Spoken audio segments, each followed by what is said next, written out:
Good morning student. हम बात कर रहे थे हमारी पाठ्यपुस्तक कृतिका के दूसरे अध्याय मेरे संग की औरतें, जो कि मृदुला गर्ग जी के द्वारा लिखा गया है। इसमें अब तक हमने बात की लेखिका के नानी के व्यक्तित्व के बारे में, माँ के और पिता के व्यक्तित्व के बारे में और परदादी के व्यक्तित्व के बारे में। परदादी जो जैन दर्शन को मानती थी, परदादी जो अपरिग्रह के सिद्धांत का पालन करती थी, परदादी जो सनकी थी, जिसकी गैरवाजिब जुस्तजू थी, और परदादी जिसने चोर को भी क्या किया, अपना परिवार का हिस्सा बना लिया। यहाँ तक का घटनाक्रम अपना हो चुका। इसके पश्चात हमने बात की थी कि 15 अगस्त 1947 को आज़ादी के उत्सव के बारे में, जहाँ पर इसने जाने की जिद की, परंतु इसको बुखार आ रहा था, टाइफाइड था, तो डॉक्टर मित्र ने जाने से मना कर दिया। तब ये रोने धोने लगी तो इसके पिताजी ने इसे ब्रदर्स कारामज़ो उपन्यास पकड़ा दिया, जिसमें एक अध्याय ऐसा था जिसमें बच्चों पर किए गए अत्याचारों का चित्रण था। वो अध्याय इसे पहली बार में ही कंठस्थ हो गया। उसके बाद वो जाने कितनी बार उस उपन्यास को पढ़ चुकी है, परंतु अब ऐसी स्थिति है कि सारे अध्याय एक दूसरे में मिल गए हैं और इसकी रचनाओं में उसके अंश आज भी दिखाई देते हैं। इसके पश्चात देखिए, माँ जी की मन्नत का ही असर रहा होगा कि मैं ही नहीं, मेरी चारों बहनें भी लड़की होने के नाते किसी हीन भावना का शिकार नहीं हुई। क्यों? क्योंकि स्त्री के प्रति वहाँ पर संकीर्ण दृष्टिकोण नहीं था। स्त्री को भी पुरुष के बराबर सम्मान था, और इस सम्मान का ही स्वरूप हमने देखा कि इनकी माँ को किसी ने घर की नौकरानी बनाकर काम नहीं कराया, उनसे आम गृहिणी होने की अपेक्षा कभी भी नहीं की। नानी, माँ और परदादी की परंपरा को बरकरार रखते हुए, मतलब जारी रखते हुए, लीक पर चलने से भी इनकार किए रही, यानी परंपरा पर चलने से भी इनकार करती रही, यानी उसी मार्ग पर चलने से भी इनकार करती रही। अब ये अपनी पांचों बहनों और भाई का परिचय प्रदान करते हुए लेखिका कहती है कि पहली लड़की जिसके लिए मन्नत मांगी गई थी वह मैं नहीं, मेरी बड़ी बहन, जिसका नाम था मंजुल भगत। घर का नाम था रानी और बाहर का नाम था मंजुल। वो लेखिका का अवतार हुआ, मतलब पहली बहन लेखन के हवाले हो गई मंजुल भगत, क्योंकि उसने लिखना शादी के बाद शुरू किया और अपना नाम बदलकर पति का ग्रहण करने में कोई हीन भावना आड़े नहीं आई। यहाँ पर देखिए, एक भारतीय सामाजिक व्यवस्था का चित्रण किया गया है कि लड़की का जब विवाह होता है तो वो अपना नाम छोड़ करके उसे पति का नाम धारण करना पड़ता है। इसलिए उसने, मंजुल ने, कोई विरोध भी नहीं किया और विवाह के बाद पति का नाम धारण कर लिया। इसलिए पैदाइशी जैन नाम छोड़ करके वो भगत बन गई। दूसरे नंबर पर मैं थी। घर का नाम उमा, बाहर का नाम मृदुला। मैंने भी शादी के बाद लिखना शुरू किया। उससे कुछ पहले नारीवाद का चलन हुआ था।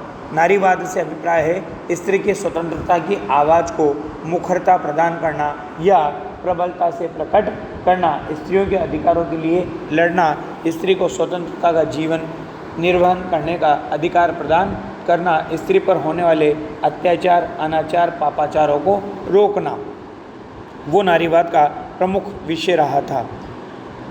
शादी के बाद नाम न बदलने का रिवाज उसी परंपरा ने चलाया, उसी नारीवाद ने चलाया।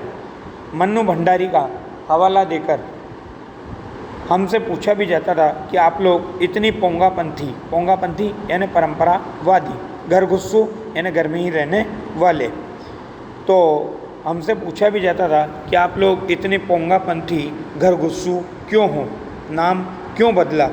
हमारे पास इसका कोई ढंग का जवाब नहीं होता था। क्यों? क्योंकि सामाजिक व्यवस्था को स्वीकार करते हुए चल रहे थे।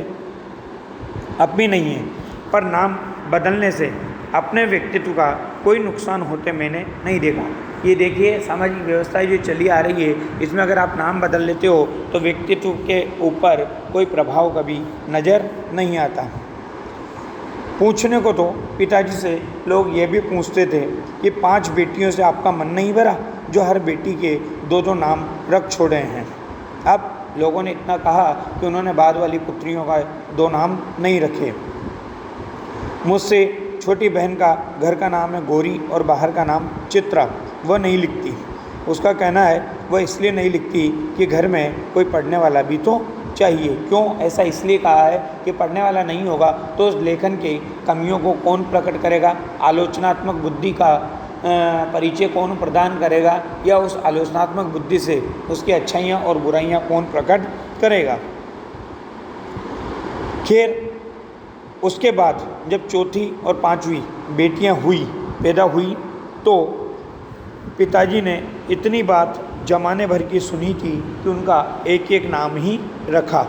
उनका नाम रखा गया रेणु और अचला। 5 बहनों के बाद एक भाई हुआ राजीव। मज़े की बात यह है कि बीच की 2 बहनें ही लेखन से बची रही, अचला और राजीव। फिर उसमें जाकर के फंस गए, अर्थात लेखन में कौन कौन आ गई, मंजुला आ गई, मृदुला गर्ग आ गई, अचला आ गई और राजीव, ये चारों लेखक बने। अचला मुझसे 8 साल छोटी है और वक्त के बदलाव की लाज रखते हुए वो अंग्रेजी में लिखती है, पर राजीव फिर से हिंदी के हवाले हो गया। मतलब इन 4 में से एक अंग्रेजी की लेखक और 3 हिंदी की लेखिकाएँ। हम 4 लिखते हैं और तमाम ख़ानदान हमें पढ़ता है। मेरे ससुराल में मुझे कोई नहीं पढ़ता। इस तथ्य को हजम करने में मुझे काफ़ी वक्त लगा। ऐसा क्यों था? क्योंकि ये जिस परिवार से संबंध रखती थी या जिस परिवार से आई थी, वहाँ पर सारी बहनें और भाई पढ़ाई लिखाई की ओर अग्रसर थे। लेकिन जब ये ससुराल में गई तो वहाँ पर इसे पढ़ाई का वो वातावरण प्राप्त नहीं हुआ, तो वो बात इसको हजम नहीं हुई। फिर उसके फ़ायदे भी नज़र आने लगे। क्यों? क्योंकि अगर ये लिखती और वहाँ भी सब पढ़ने वाले होते तो इसकी रचना की कमियाँ, उसकी आलोचना इसको बार बार सुननी पड़ती, तो वो इससे बचने लगी। कम से कम घर के भीतर तो मुझे हिंदी आलोचना बुद्धि से 2-4 नहीं होना पड़ता। खैर मैं अपनी नहीं, उन अदेवियों की बात कहना चाहती हूँ जो परदादी की मन्नत के नतीजतन धरती पर आई और लेखक नहीं बनी। अर्थात वो दोनों बहनें जो लेखन के हवाले नहीं हुई, जो बनी उन्हें सांस लेने की ज़रूरत कुछ ज़्यादा हो, ये बात तो समझ में आती है। क्यों? क्योंकि उनको अवकाश ज़्यादा चाहिए लेखन के लिए, सोचने के लिए, विचारने के लिए, विषय को गहराई से मंथन करने के लिए उनको अवकाश की आवश्यकता होती है। जैसा मेरे पिताजी ने एक बार मंजुल से कहा था कि कोई दम नहीं घुटता, सांस लेने की ज़रूरत ही ज़्यादा है, पर यहाँ तो हम शेर तो गैर लेखिका बहनें 1.25 शेर। 4थे नंबर वाली रेणु का आलम यह था कि गर्मी की दोपहरी में स्कूल से वापसी पर जब गाड़ी उसे और उससे छोटी बहन अचला को बस अड्डे से लेने जाती थी तो रेणु उसमें बैठने से इनकार कर देती। क्यों? क्योंकि उसमें भी क्या था, सामंतवादी और पूंजीवादी दृष्टिकोण के प्रति विद्रोह का भाव था।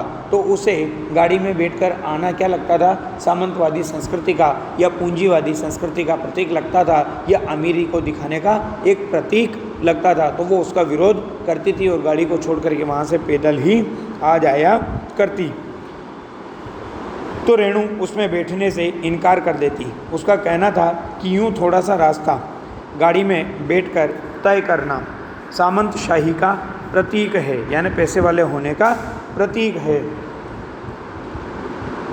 जो शायद था भी सही, पर साथ ही पिता के अतिरिक्त लाड़ का भी नतीजा था और रसोइये को खाना खिलाकर जल्दी फारिग करने की लाचारी का भी। फारिग करना यानी निवृत्त करना, फ्री कर देना जिससे कहते हैं। ऐसा क्यों? क्योंकि अब जब वो पैदल आती थी तो लेट होती थी और वो रसोइया क्या चाहता था कि जल्दी से जल्दी उनको खाना खिला कर फ्री कर दे। माँ तो सब चीज़ों से उदासीन रहती थी, पर पिताजी काफ़ी कुड़ते भूनते, ये हर बात के ऊपर वो उलझे हुए दिखाई देते। जब देखते कि अचला गाड़ी में बैठी चली आ रही है और रेणु पीछे पीछे पसीने में तरबतर खरामा अर्थात धीरे धीरे। बचपन में एक बार चुनौती दिए जाने पर उसने अंग्रेजी अधिकारी जनरल थिमैया को पत्र लिखकर उनका चित्र मंगवा लिया था, जो एक मोटरसाइकिल सवार जवान आकर उसके हाथ में दे गया था। मतलब ये उसकी जिद का नमूना है, जिसके कारण उसने जनरल थिमैया को पत्र लिख करके उसका चित्र भी मंगवा लिया। इससे उसका पड़ोस में काफ़ी रुतबा बढ़ गया था। गाड़ी में बैठने के साथ उसे इम्तिहान देने से भी परहेज़ था। क्यों? क्योंकि उसका पढ़ाई में इतना रुझान या रुचि नहीं थी। धन्यवाद।